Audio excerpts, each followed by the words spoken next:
Baik, kita bercakap sedikit. Nah, ini saya kata, kadang-kadang saya kata ini apa punya mengarut lah diorang ni.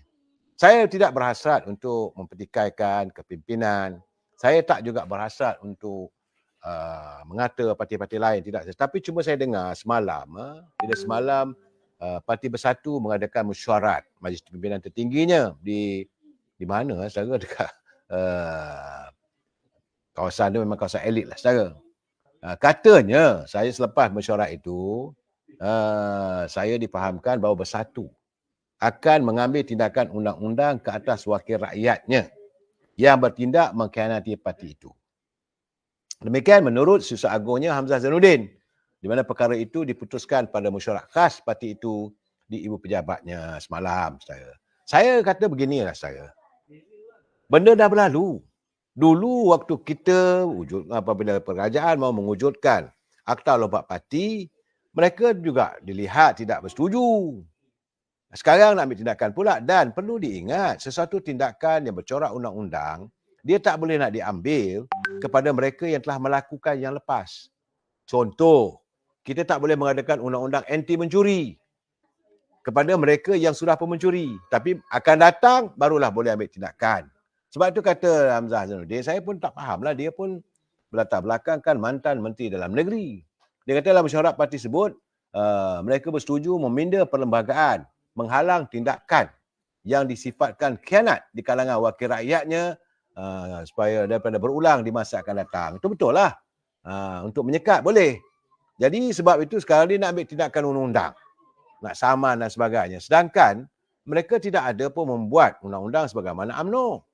UMNO jelas, kalau kamu dah jadi wakil rakyat, kamu melompat parti lain, bayarlah 100 juta. Tak ada masalah.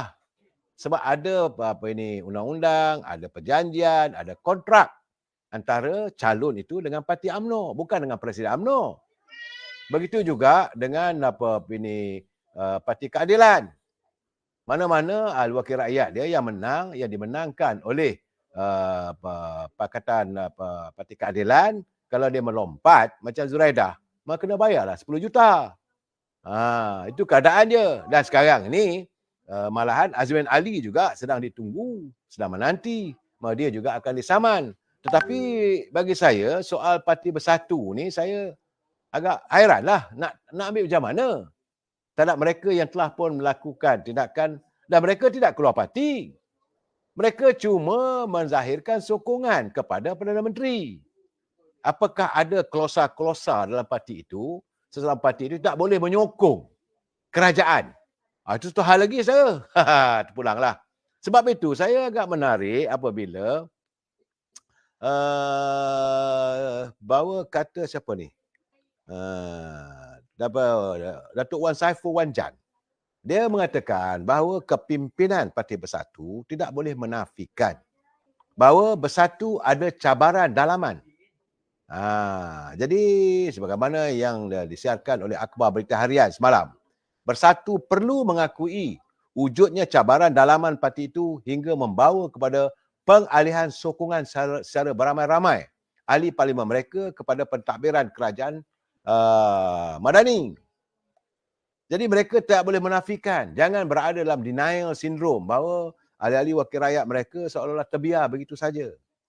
Jadi sebab itu katanya Bersatu jangan nafikan ada cabaran dalaman dan pucuk pimpinan perlu menggembeling tenaga bagi menyelesaikan cabaran ini, kerana jika tidak diselesaikan, tidak pelik ahli-ahli parlimen daripada Parti Bersatu akan berterusan membuat kenyataan demi kenyataan yang akan boleh melumpuhkan Parti Bersatu. Saya rasa dalam keadaan begini, ini perlu kita hayatilah saudara. Saya agak tertarik apabila saya membaca tulisan saudara Syabuddin Embun. Dia adalah merupakan seorang pengamat undang-undang, seorang pejuang. Azrul Abdul Hamid, dia kata cukuplah Tun berkuasa, betul. Selamat Semana Jaya, masanya akan tiba, sabar. Kata Syukri Syafi'i, Hamzah Zainuddin tu dah kemabukan. Dan dia masih lagi berada dalam mimpi ngeri. Sebab itu isu-isu tebuk atap dan sebagainya.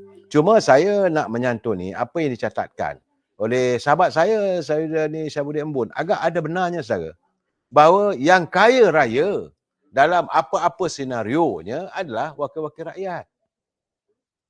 Contohnya macam di Kelantan, 33 tahun mereka merentah. Yang kaya raya adalah wakil-wakil rakyat. Sedangkan rakyat terbiar begitu saja. Sebab itu kalau kita lihat waktu kononnya dipanggil semua ahli parti datang memberi sokongan kerana mahu menghantar memorandum kepada Duli Amir Pertuan Agong minggu lalu. Yang dikerah adalah rakyat Marhain. Bayarlah upah sikit. Tak malah dia kata RM20, ada yang kata RM200. Bagi saya kalau upah RM100, kalau upah RM1,000 pun tidak memadai. Apatah lagi bila tiba musim pilihan raya. Rakyat dibagi RM50 ke RM500 ke RM1,000. Bagi saya tidak memadai. Cukupkah dengan bayaran? Katalah RM1,000 lah kita kata. Agak mustahil lah. Kalau RM200 ke RM300 satu orang pengundi. Dan mereka akan menghadapi suasana selama 5 tahun. Apa yang berlaku hari ini? Hari ini, wakil-wakil rakyat yang mereka pilih mungkin ada terpengaruh kerana mungkin dapat imbuhan, kerana mungkin juga kena percaya dengan kata-kata mereka untuk berjuang untuk rakyat. Apa yang berlaku hari ini, saudara? Dah 6 orang ahli parlimen daripada Parti Pribumi Bersatu yang melompat. Bagi saya melompat lah tu bila menyatakan sokongan kepada kerajaan pimpinan Datuk Seri Anwar Ibrahim. Bagaimana di Kelantan? Apabila berjanjinya Melayu, kononnya Melayu terancam, Islam terancam. Kalau bundi UMNO Barisan Nasional, Melayu terancam. Ya, saya katakan sekali lagi. Yang peliknya rakyat boleh senyum, diam aja. Kerana kerajaan pimpinan Parti PAS yang memenangi pilihan raya di Kelantan dengan mudah saja, dengan bangganya membuat pengumuman bahawa Kelantan mempunyai sebuah ladang terbesar di dunia, ladang Musang King. Bukan orang Melayu yang dapat. Bukan saya. Sila semak balik. Saya geleng kepala benda begitu. Dan keadaan begitu, apakah persoalannya Melayu terancam? Dan sepatutnya sudah sampai masanya SPRM membuka siasatan. Siapa sebenarnya yang memperoleh labanya? Kalau ini berlaku, sebagaimana yang saya katakan, rakyat rumahnya diroboh. Rakyat rumahnya dirobek, dihancurkan. Di sinilah yang selalu saya sebutkan. Dagang lalu nasi ditanakkan. Ke di hutan disusukan. Anak diriba mati kelaparan. Saya nak bercakap lebih, saya sakit hati saudara. Cukup setakat inilah yang malam ini. Kita sambung lagi malam besok saudara. Saya ucapkan selamat beristirahat dan kita dengar pula besok ada lagi perkembangan terbaru. Dan kita mengharapkan ada sesuatu tentang apakah keputusan Suruhanjaya ini pengampunan pada Datuk Najib. Moga-moga ada sesuatu yang dinantikan oleh rakyat. Kerana kabarnya macam saya katakan semalam, selepas Mirzan, anak Dr. Mahathir, telah pun dipanggil oleh SPRM.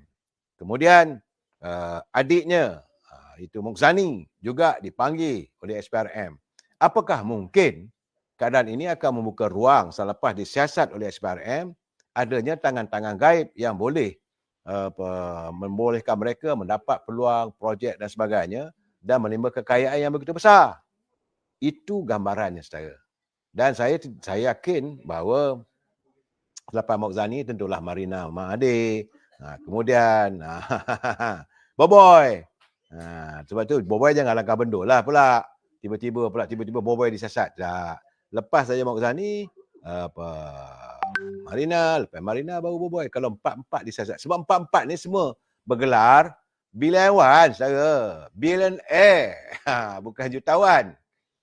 Dan kita tak mengatakan mereka bersalah. Biarlah SPRM melakukan siasatan. Sebab itu saya kata mahkamah akan sibuk. Sebab selepas ini ada kes yang lain. Saya dipahamkan ada melibatkan pemimpin-pemimpin politik yang lain. Bukan hanya daripada mantan pimpinan UMNO. Sebab jangan lupa waktu itu Tun Daim adalah bendahari UMNO, Dr. Mahathir sebagai Presiden UMNO, Mokzani pernah jadi bendahari UMNO. Semua ada link waktu itu. Sehingga kan UMNO dilihat begitu jijik oleh rakyat. Hanya kerana percaturan-percaturan yang tak menentu beginilah. Dan sekarang ini apabila terdedah segala-galanya, saya berkeyakinan barulah orang faham bahawa UMNO tak salah. Yang salah adalah pimpinan dalam UMNO. Saudara. Itu yang paling penting. Sebab itu hari ini saya agak besar hati apabila Datuk Seri Anwar Ibrahim Dia menyatakan beliau tidak pernah mencampuri urusan agensi penguatkuasaan dalam menyiasat ataupun merampas harta mana-mana individu yang terkait dengan kes rasuah. Itu kenyataan Datuk Seri Anwar Ibrahim, dia jelas. Dia katanya arahan kerajaan adalah menyeluruh untuk agensi berkaitan menyiasat siapa sahaja yang dikesan memunggah kekayaan secara haram. Sebab itu kata Datuk Seri Anwar Ibrahim, saya tidak campur dalam urusan satu persatu. Ahli-ahli jemaah menteri, timbalan Perdana Menteri, cuma tahu kita tidak campur supaya siasat si A atau si B atau kita rampas harta si A atau si B. Arahan kita adalah menyeluruh. Siapa sahaja yang dikesan memunggah kekayaan, kata Datuk Seri Anwar Ibrahim, secara haram ataupun menggondol kekayaan negara, apa saja dalam keadaan sekarang ini, tanggungjawab Badan Penguatkuasa mestilah bertindak dengan tegas dan berani. Dan kita akan pertahankan mereka. Jadi jaminan Datuk Seri Anwar Ibrahim bahawa dia kata dia akan pertahankan agensi penguatkuasa dalam mereka melaksanakan tugas dan tanggungjawab. Sebab itu saya katakan sekarang ni mahkamah tak berhenti ni. Saya nampak. Sebab sekarang ni kerana kesan daripada itu, hutang negara sampai 1.5 triliun. Sukar juga dia nak mentadbir sebagai Perdana Menteri. Bagaimanapun tak apalah, saudara, kita berlapang dada lah. Kita tunggu masanya. Kembali pada politik, saya begitu jelas yang memuat Perdana Menteri, Timbalan Perdana Menteri Datuk Seri Zahid Hamidi, beliau menyatakan bahawa beliau mahu kerjasama antara Barisan Nasional dalam gabungan kerajaan perpaduan ini diperkukuhkan.